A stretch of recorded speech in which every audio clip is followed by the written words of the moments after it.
Ian. Thank you so much.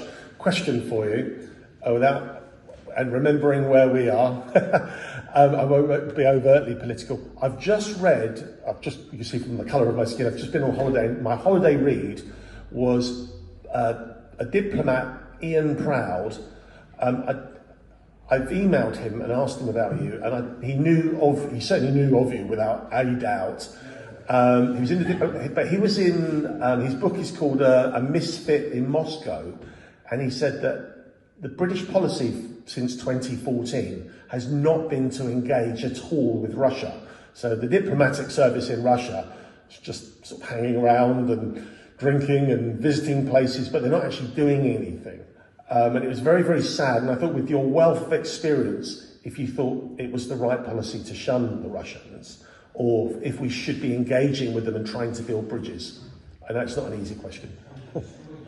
I'm always in favour of maintaining relations and trying to improve them, unless circumstances made it completely impossible.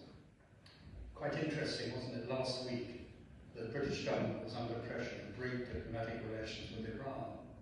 It's easy to do that in the sort of heat of the moment, and then you've lost contact virtually with the Iranian government. But I think he's wrong. I don't believe that you had periods of great activity and periods of less activity.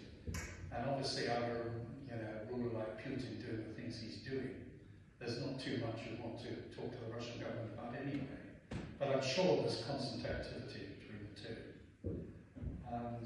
And Margaret Thatcher strongly disapproved of the Soviet Union, and Dennis Thatcher disapproved of it 10 times as much.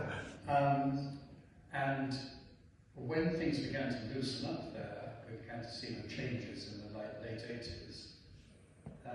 She was initially quite disinclined to make any gesture towards Moscow, very disinclined to visit. But that, over a period of 5 years, broke down considerably. She went to a lot of effort. We had endless meetings and checkers about it, bringing in all sorts of outside experts. And eventually she was persuaded that it's better to have a relationship with the Soviet Union. Luckily this man Gorbachev was around, came to London, and you remember she said, this is the person I can do business with. Yeah. So I think maybe. Deborah.